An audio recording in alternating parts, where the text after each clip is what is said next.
what I'm about to say is incredibly obtuse, slightly wanky, and pedestal-y, but I'm only sharing it out of pure context, okay?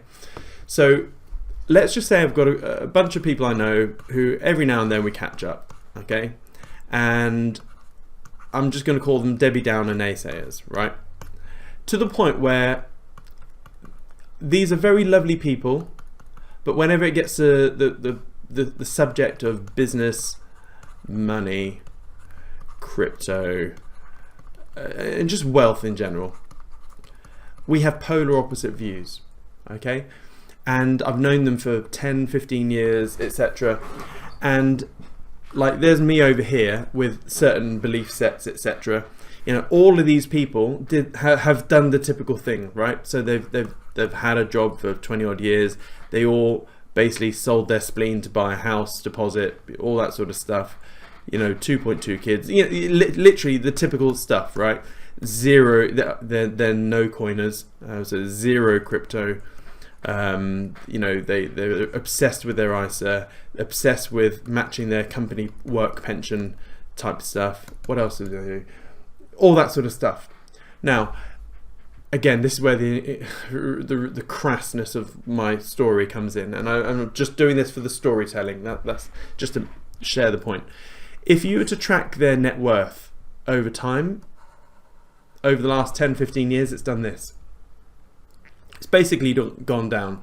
Yes, their house has gone up, let's say X amount, but when you look at their job salary growth, it's been flat. Everything else, inflation has basically made their real wealth go down, okay?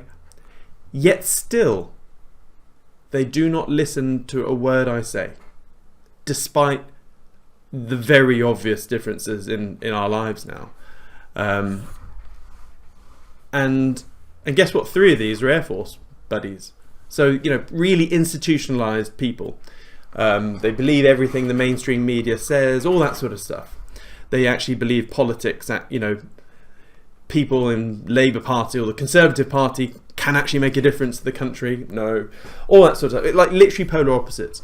So despite, you know, 10 to 15 years worth of empirical data and all of their sort of situations literally going down, they are, you know, typical middle class, and they're being eviscerated very slowly, you know, very slow boiling lobster in the pot type of stuff. They still refuse to change their belief sets when it comes to money and wealth and crypto and all that sort of stuff. They refuse. They've become mentally cemented. And the moment you become mentally cemented, you're dead in most aspects of life, in my opinion. If you cannot be mentally fluid, you stand no hope in hell making it in the world of money or wealth generation. So you then look at my beliefs. You know, I've never bought a house. I really don't want to. I will very soon. When I say soon, within the next 2 years, I'll be building a house. But I've you know, this is not, you know, I sort of resent doing that, but that is effectively me locking in profits in the real world. You know, I've gone all in on business and money, and, you know, and I'm obsessed with capital arbitrage. You know, so I've always borrowed money, so borrow, and then I've deployed it into the markets. And all I've ever done is, or markets/business. Yet, if you look at my personal net worth, it's done this. And so the thing that, so I'll just type this instead of writing because it'll take forever. One thing that has stuck solid with me is that in wealth, let's call it wealth generation, the thing that you really don't want to do / can't be asked to do is the very thing you freaking need to do. Oh, what's going on? I've lost part. Here we go. So let me give you a really extreme example of this. I was chatting with another friend who is actually very malleable, or not malleable, very flexible and fluid. And I'm really proud of him, really proud, because he's in the situation where, you know, he's got a nice job, good salary. He actually managed to, out of sheer luck, buy a house in 2012, etc. It's gone up loads in nominal price since then, all that sort of stuff.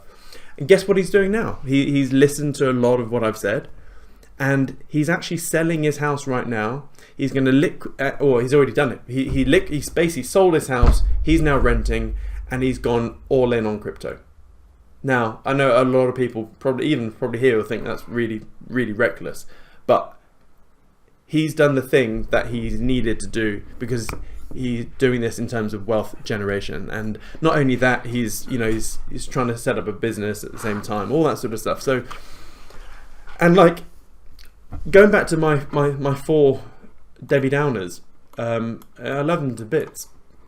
And by the way, they know I'm saying this because I said, look, I'm going to use you guys as an example in one of my trading pubs, and they're like, yeah, whatever. Like, despite the pure, you know, evidence over the last 10 to 15 years that my methods, which my belief system has not changed. You know, basically the opposite of what they're doing is what I've believed in for the last 10, 15 years. It's actually manifested itself over here, and, you know, nicely for me, not so nice for them. Yet they still refuse to change the way that they play this game. And this is a game, the game of life. And we all have the same rule sets and rule systems, you know, barring doing anything illegal. So we are playing the same game of life Monopoly to a degree. I had a point I was going to try and make. Yeah, so I just want to come, I guess let's circle back to, the thing you really don't want to do / can't be asked to do is the very thing you freaking need to do. And a slight minor point with this is that I have another acquaintance who is in crypto. So again, already ahead of the curve, is in crypto, but is just in Bitcoin. Okay, so there's nothing wrong with that. I think, you know, etc. But for that person's goals over the next 24 months or whatever, it is incongruent with that person's portfolio.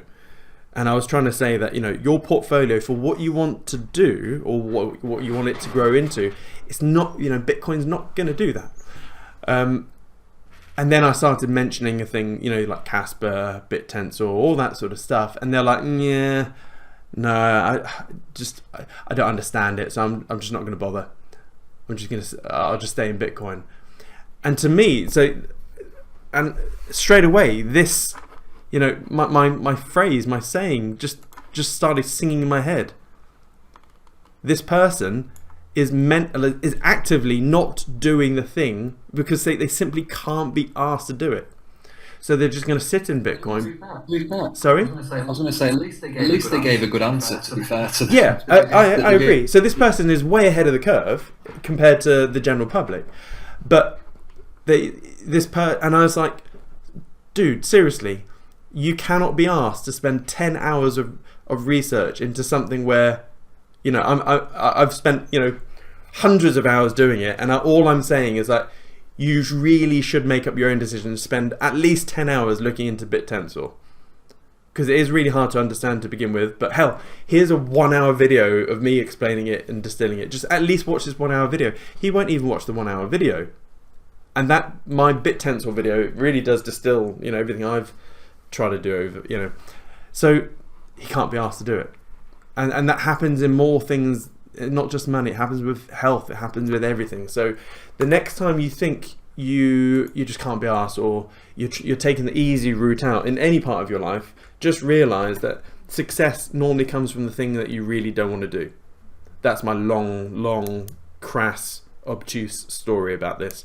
And I think most people here today probably have the same 4 Debbie Downer mates that probably look at you over their nose thinking you're some sort of degenerate.